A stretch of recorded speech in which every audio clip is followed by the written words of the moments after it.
കട്ടക്കരിപ്പൻ്റെ ഉണ്ടക്കണ്ണി. രചന അന. അവതരണം ഷാഹുൽ മറയിൽ.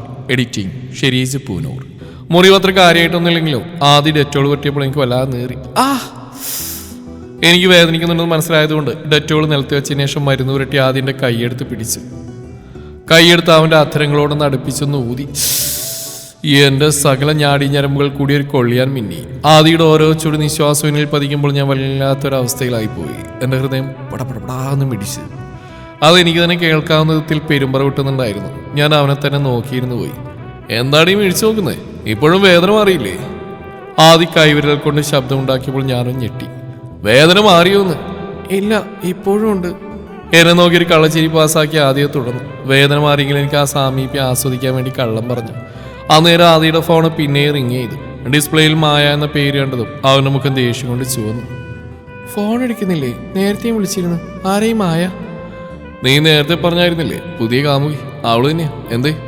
ആദി തമാശക്ക് പറഞ്ഞാണെങ്കിലും എനിക്കത് ഇഷ്ടപ്പെട്ടില്ല. കൈ വലിച്ചുകൊണ്ട് ഞാൻ താഴേക്ക് പോയി. എന്താടി നിന്റെ മുഖം ഇങ്ങനെ കുട്ടിക്കാരൻ കമിഴ്ത്തി വെച്ച പോലെ ഇരിക്കുന്നേ? അമ്മയത് പറഞ്ഞപ്പോൾ പുറകിൽ നിന്നൊരു ചിരി കേട്ടു. ആദിയായിരുന്നു. രണ്ടാളെയും പരസ്പരം കണ്ണുരുട്ടി കാണിച്ച് ഞാൻ തുടർന്നു. എൻ്റെ മുഖം ഇങ്ങനെ തന്നെയാ. നമുക്ക് വലിയ സൗകര്യമൊന്നുമില്ലേ? നമ്മളെ വിട്ടേക്ക്. എങ്ങോട്ട് പോവാ നീ? ഞാൻ അപ്പച്ചിയുടെ വീട് വരെ പോയിട്ട് വരാമേ. എന്നാൽ ആദ്യം കൂടെ കൂട്ടിക്കാം. ഞാൻ പോണില്ലമ്മേ, എനിക്കൊന്ന് കിടക്കണം. ഉറപ്പാണല്ലോ ആദി? താൻ വരുന്നില്ലല്ലോ. ഇനി വാക്ക് മാറ്റി പറയോ? ഞാൻ ഒരു തടവ് സൊന്ന 100 തടവ് സൊന്ന മാതിരി. ഓ അങ്ങനെയാണല്ലേ. എൻ്റെ അമ്മേ ആദി കിടക്കാറൊന്നുമില്ല. രമ്യയുടെ വീട്ടിലോട്ട് വരാൻ പേടിച്ചിട്ടാ. എന്നാ ഞാൻ... നീ ഒരു തടവ് സൊന്ന എത്ര മാതിരി നാ മുമ്പ് പറഞ്ഞേ? ഈ ആസത്തെ നീ പോകുന്നുണ്ടേ പോ. അവന് വെറുതെ ദേഷ്യം പിടിപ്പിക്കാൻ നിൽക്കാതെ. അവളിപ്പോഴും ഇങ്ങനെ തന്നെയാണമ്മേ. ഞാനായതുകൊണ്ട് ക്ഷമിക്കുന്ന. അച്ചോടാ സ്നേഹസമ്പന്നരായ കുഞ്ഞാടുകളെ, നിങ്ങൾ പരസ്പരം സ്നേഹിച്ച് നിൽപ്പി. ഞാൻ പോയേച്ചും വരാം. ഈ പെണ്ണ് ഗൗരി ഓരോന്ന് പറയുമ്പോൾ ശരിക്കും ചിരി വരും. ഇവളെ ഇവിടെ ഇല്ലാതെ ഇവർക്ക് എങ്ങനെ പറ്റുന്നതാവും? ഒരു 2 മാസം കൊണ്ട് എൻ്റെ വീട്ടിൽ ഗൗരി ഇല്ലാതെ പറ്റുന്നില്ല. അപ്പോൾ ഇനി ഇത്രയും കാലം നോക്കി വളർത്തി ഇവരുടെ കാര്യം. പറ്റുന്ന ഇടവേളകളിലെല്ലാം ഗൗരിയുമായിട്ട് ഇവിടെ വരണം. മോനെ എന്താലോചിച്ച് നിൽക്കുക? കിടക്കുന്നില്ലേ? ഇളമേ, ഞാൻ മോളിൽ പോയിട്ട് ഒരു കോൾ ചെയ്ത് വരാം.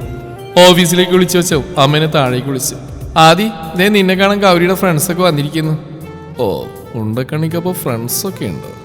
ഞാൻ ഫോൺ ഓഫ് ചെയ്ത് താഴേക്ക് നടന്നു. താഴെ ഇറങ്ങുമ്പോൾ ചെയറിലേക്കും സോഫയിലേക്കും മാറി മാറി നോക്കി. ആരും തന്നെ ഇല്ല. പിന്നെ അമ്മന്തിനെ എന്നെ വിളിച്ച്. പെട്ടെന്ന് ഞാൻ അടിപിടിയായിട്ട് തറയിലേക്ക് നോക്കി.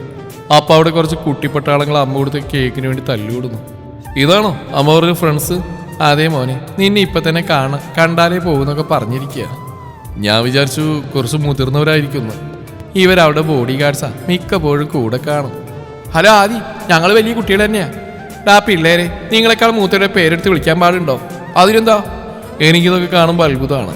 ഓരോ തവണയും ഗൗരിയുടെ പുതിയ പുതിയ കാര്യങ്ങൾ അറിയുമ്പോൾ, അവളുടെ കുസൃതികൾ അറിയുമ്പോൾ എന്തെന്നില്ലാത്ത ഇഷ്ടം തോന്നുന്നതാണ്. എന്നാ വാച്ചേട്ടാ, നമുക്ക് പുറത്തുപോയി സംസാരിക്കാം, അവരിലൊരു കാന്താരി പറഞ്ഞു. ഞാൻ അവരിൽ ഒരാളെ പോലെ കൂടെ നടന്നു. മുറ്റത്ത് മാവിൻ ചുവട്ടിലെത്തിയപ്പോൾ സംഘം നിന്നു. കല്യാണത്തിന് ഞങ്ങൾക്ക് വരാൻ പറ്റിയില്ല, അതുകൊണ്ടാണ് ഇപ്പോൾ വന്നേ. അതെന്തു പറ്റി? അതാ രമ്യയുടെ കല്യാണമെന്ന് കരുതി, അപ്പോൾ വന്നില്ല. അതെന്താ രമ്യ വിളിച്ചില്ലേ? ഏയ്, പക്ഷെ കല്യാണം ഉണ്ടായിരുന്നു. പിന്നെ രമ്യ ചേച്ചി ഗൗരി ചേച്ചിയുടെ ശത്രുവായിട്ട് ഞങ്ങളും വന്നില്ല. ചേച്ചിയുടെ ശത്രു എന്ന് വെച്ചാലേ ഞങ്ങളുടെ ശത്രുവാ എനിമി. അവരുടെ കയ്യിൽ നിന്ന് ഗൗരിയുടെ ഒരുപാട് സാഹസിക കഥകൾ കേൾക്കാൻ പറ്റി. കൂടാതെ അവരുടെ രമ്യയുമായിട്ടുള്ള ശത്രുതയും എല്ലാം കേട്ടപ്പോൾ ഗൗരിക്ക് ഇപ്പോഴും 10 വയസ്സേ ഉള്ളൂ എന്ന് തോന്നുന്നു. അപ്പോഴേക്ക് അവരുടെ അടുത്ത് ഒരു ബോംബ് പൊട്ടിച്ചു. എന്നാലും നമ്മുടെ ആൾത്തറയിലിരിക്കുന്ന ചേട്ടനെ കാണാനോ ഭംഗി കേട്ടാ. ദൈവമേ, ഇതാരപ്പാ ഈ ആൾത്തറയിലിരിക്കുന്ന ചേട്ടൻ? അതും എന്നേക്കാൾ ഭംഗിയുള്ളത്. അതാരാ ആ ചേട്ടൻ? അപ്പൊ ചേട്ടൻ അറിയില്ലേ? ഗൗരി ചേച്ചിക്ക് ഇഷ്ടമുള്ള ചേട്ടനായിരുന്നു. ഇതേതാ പുതിയ കുരിശ്? ഒന്ന് കഴിയുമ്പോ പിന്നാലെ ഓരോന്ന് വരുന്നുണ്ടല്ലോ. എന്റെ വിധി. അല്ല, ഈ ചേട്ടൻ ഇപ്പൊ എവിടെ കാണും? അതറിയില്ല, പക്ഷെ ഇന്നും രാവിലെ ആൾത്തറയിൽ ഉണ്ടാവാറുണ്ട്. നമുക്ക് നാളെ പോയി കാണാം കേട്ടോ. ചേട്ടൻ ഞങ്ങളുടെയൊക്കെ കൂടെ വരുമോ? പിന്നെന്താ, ഇന്നോട്ട് നിങ്ങൾ എൻ്റെ കൂടെ ഫ്രണ്ട്സ് അല്ലേ? എന്നാ ഓക്കെ കേട്ടോ, അപ്പം നമുക്ക് നാളെ കാണാം. ഗൗരി ചേച്ചിയോട് പറയണേ ഞങ്ങൾ വന്നിരുന്നു. ഓക്കെ. വൈകുന്നേരമാണ് ഗൗരി അപ്പച്ചിയുടെ വീട്ടിൽ നിന്ന് വന്ന്. അവിടുന്ന് എത്തിയപ്പോൾ എന്നെ നോക്കിയത് പോലുമില്ല. എന്തൊക്കെയോ ചെയ്തുകൊണ്ടിരുന്നു. അമ്മയെ വിളിച്ച് റൂമിലെത്തിയപ്പോൾ ഗൗരി കിടന്നു കഴിഞ്ഞിരുന്നു. മായയുടെ കോളിങ്ങിൻ്റെ ആഫ്റ്റർ എഫക്റ്റ് ആണെന്ന് പെട്ടെന്ന് പിടികിട്ടി. ഞാനും പോയി കിടന്നു കഴിഞ്ഞാൽ വട്ടം ചുറ്റി തുടങ്ങുന്ന ആളാണ് ഇന്ന് കിടന്നെടുത്ത് നനങ്ങാതെ കിടക്കുന്നത്. ഞാനൊന്ന് എത്തി നോക്കിയപ്പോൾ കണ്ണു മിഴിച്ച് കിടക്കുന്നുണ്ട്. എന്താ ഇപ്പം ചെയ്യുക? ഞാൻ അവളോട് ചേർന്ന് കിടന്നു. ഗൗരി ഒന്ന് അനങ്ങി. ആ തക്കത്തിന് ഞാൻ അവളെ പിടിച്ച് എൻ്റെ നെഞ്ചിലേക്ക് വലിച്ചിട്ടു. ഒന്ന് അനങ്ങാതെ കിടക്കേണ്ട ഗൗരി, നീ അനങ്ങി എനിക്ക് ഉറങ്ങാൻ കഴിയുമെന്നറിയില്ലേ? അതും പറഞ്ഞ് അവളെ നോക്കിയപ്പോൾ മുഖത്തൊരു ചെറിയ പുഞ്ചിരിയൊക്കെ വന്നു. അങ്ങനെ അവളെ നെഞ്ചിൽ കിടത്തി സുഖമായി കിടന്നുറങ്ങി. രാവിലെ എണീറ്റ് നോക്കിയപ്പോൾ ഗൗരി ഉറക്കത്തിൽ തന്നെയാണ്. കുറച്ചു നേരം കൂടി അവളെ നോക്കി അങ്ങനെ കിടന്നു. അപ്പോഴാണ് അമ്മ വിളിക്കുന്നത്. മോനെ എഴുന്നേറ്റോ, രണ്ടാളും കൂടി ഒന്ന് അമ്പലത്തിൽ പോയി വരൂ. അമ്മ പറഞ്ഞു നന്നായി. ഇന്ന് കുട്ടിപ്പട്ടാള ആളെ കാണിച്ചു തരാന്ന് പറഞ്ഞല്ലേ, ഞാൻ പെട്ടെന്ന് മറന്നുപോയി. ഗൗരി, എടി ഗൗരി, എഴുന്നേൽക്കാൻ. നീ അമ്പലത്തിൽ പോവാം. ഞാനില്ല, പിന്നെ പോവാം. ഇവളെല്ലാ പ്ലാനും കൊള്ളാക്കുമല്ലോ. പറ്റില്ല, എഴുന്നേറ്റ് വാടി പ്ലീസ്. ഇതെന്താ അമ്പലത്തിൽ പോവാൻ ഇത്ര തിടുക്കം? വേണച്ച പോവാം വൈകിട്ട്. പറ്റില്ല, ഇപ്പൊ തന്നെ പോണം. നീ വന്നോ, അല്ലെങ്കിൽ അമ്മേനെ വിളിക്കും ഞാൻ. ഇതെന്ത് കഷ്ടാ. അങ്ങനെ വഴിക്കുക. രാവിലെ തന്നെ എന്നെ ആദ്യം വിളിച്ചുണർത്തി. കണ്ണുറന്നപ്പോൾ തന്നെ ആദ്യമാണ് കണ്ടത്. അവനെ കണ്ടു അറിയാതൊരു പുഞ്ചിരി വന്നു. പക്ഷെ എന്നെ ഇപ്പൊ അമ്പലത്തിൽ പോകാൻ നിർബന്ധിക്കുന്നത് എന്തിനാണെന്ന് മാത്രം മനസ്സിലാകുന്നില്ല. എന്തായാലും പോവാം. കല്യാണത്തിന് ശേഷം ഇതുവരെ അങ്ങോട്ട് പോയിട്ടില്ല. അല്ലെങ്കിൽ ഒന്നും പോവാറൊന്നുമില്ല. പക്ഷെ കാര്യം നടക്കാൻ പോവാറുണ്ട്. എന്തായാലും പോയി കളയാം. അമ്മേ, ഞങ്ങൾ അമ്പലത്തിൽ പോയി വരാം. ശരി. ബൈക്കിൽ പോകാന്ന് പറഞ്ഞിട്ട് ആദ്യം സമ്മതിച്ചില്ല. എന്തോ കാര്യമായിട്ട് പറ്റിയിട്ടുണ്ട്, അല്ലാതെ ഇങ്ങനെ സംഭവിക്കാൻ കഴിയില്ല. നടന്ന് അമ്പലത്തിലെത്തി. മനസ്സുരുക്കി തന്നെ പ്രാർത്ഥിച്ചു. ആദ്യം നോക്കിയപ്പോൾ കണ്ണടച്ച് നിൽക്കുകയാണ്. കാര്യമായതെന്തോ ചോദിക്കുന്നുണ്ട്. ഇനിയിപ്പോ ആണ് കോളുകൾ. അയ്യോ ദേവി, ആദ്യം എനിക്ക് തന്നെ വേണം. അവനില്ലാ പറ്റുന്നില്ല. ഞാനിനി എല്ലാ വെള്ളിയാഴ്ചയും ചൊവ്വാഴ്ചയും വന്ന് തൊഴുതോളാമേ. ഞങ്ങൾ ഇന്ന് ഇതുപോലെ ഒരുമിച്ച് നിർത്തണേ. തൊഴുതു കഴിഞ്ഞ് ആദ്യം കാണാനില്ല. പുറത്ത് ബഹളം കേട്ട് ചെന്ന് നോക്കിയപ്പോഴുണ്ട് എൻ്റെ കുട്ടിപ്പട്ടാളത്തിനൊപ്പം ആദ്യം. അവരെ ആദ്യം ഒരുമിച്ച് കണ്ടപ്പോൾ എനിക്ക് ചിരി വന്നു. എന്നാലും ഇവരിങ്ങനെ പരിചയപ്പെട്ടു. അല്ല, ഇവരിത് ഇങ്ങോട്ടേ നോക്കുന്നു. എന്റെ ദേവി, ആൽത്തറയിലേക്കാണല്ലോ. പെട്ടല്ലോ. ആൽത്തറയിലെ ചേട്ടൻ. ഇവരിതെന്തിനാ ആദ്യം കാണിക്കുന്നത്? ഇവരിപ്പോ പരിചയപ്പെട്ടു. ആകെ കൺഫ്യൂഷൻ ആയല്ലോ. ഓഹോ, ഞാൻ ഇന്നലെ അപ്പച്ചിയുടെ വീട്ടിൽ പോയപ്പോഴായിരിക്കും. അപ്പൊ എല്ലാം മുൻകൂട്ടി തയ്യാറാക്കിയ പ്ലാൻ ആയിരുന്നല്ലേ.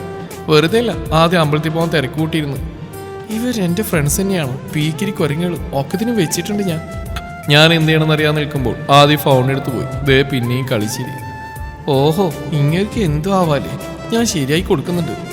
ഞാൻ ആദ്യം എൻ്റെ പീക്കിരിപ്പടകളെയും മൈൻഡ് ചെയ്യാതെ ചേട്ടനടുത്തേക്ക് നീങ്ങി. എന്തെങ്കിലും കാന്താറിയുടെ എല്ലാ പ്രശ്നങ്ങളും തീർത്തെന്നെയും ദേവിയോട് നന്നായി പ്രാർത്ഥിച്ചു. തിരിഞ്ഞു നോക്കിയപ്പോൾ കക്ഷി നല്ല പ്രാർത്ഥനയിലാണ്. അവളെ അങ്ങനെ നോക്കി നിൽക്കുമ്പോഴാണ് കുട്ടിപ്പട്ടാളമെന്ന് വിളിച്ച്. ഒട്ടും ശബ്ദം ഉണ്ടാക്കാതെ അവരുടെ കൂടെ പോയി. പിള്ളേര് കാണിച്ചെന്ന ആളെ കണ്ടപ്പോൾ ഞാനൊന്ന് ഞെട്ടി. അതന്ന് ഗൗരി എന്നെ പറഞ്ഞു പറ്റിച്ച മാനേജറായിരുന്നു. അപ്പോഴേക്കും എൻ്റെ ഫോണിലേക്ക് ഒരു കോൾ വന്നു. എൻ്റെ ചങ്ക് ശ്രീഹരിയുടേതായിരുന്നു. അവനുമായി സംസാരിച്ച് നിൽക്കുമ്പോഴാണ് ഗൗരി ആളെ ലക്ഷ്യമാക്കി പോകുന്നത് കണ്ടത്. ഫോൺ പെട്ടെന്ന് തന്നെ ഓഫ് ചെയ്ത് അവരെ നോക്കി. എന്തൊക്കെയോ പറയുന്നുണ്ട് രണ്ടാളും. എനിക്കിതെല്ലാം സഹിക്കാവുന്നതിൽ അപ്പുറമായിരുന്നു. എന്നെ കാണിക്കാനായിരുന്നെങ്കിൽ ഒന്ന് മിണ്ടിയിട്ട് പോന്നൂടായിരുന്നോ? ഇതിപ്പോ എല്ലാം കൂടി ആയപ്പോൾ ഒരുപാട് ദേഷ്യം വന്നു. അതുകൊണ്ട് തന്നെ അവളെ കാത്തിൽക്കാതെ വീട്ടിലോട്ട് പോന്നു. അമ്മയോടും അച്ഛനോടും യാത്രയോട് ഞാൻ ബൈക്കും എടുത്ത് പോന്നു. പോകുന്ന വഴിയിൽ എൻ്റെ കണ്ണുകൾ ഗൗരിയെ തേടിക്കൊണ്ടിരുന്നു. പക്ഷേ അവളെ മാത്രം കണ്ടില്ല. ഇത്രയും നേരം അവനോട് സംസാരിക്കാൻ മാത്രം അവൻ അവിടെ ആരാ? ആദി, നീ വന്നോ? എന്താ പറഞ്ഞുകൊണ്ടിരിക്കുന്നേ? ഗൗരി മോൾ എന്ത് പറയുന്നു? സുഖല്ലേ?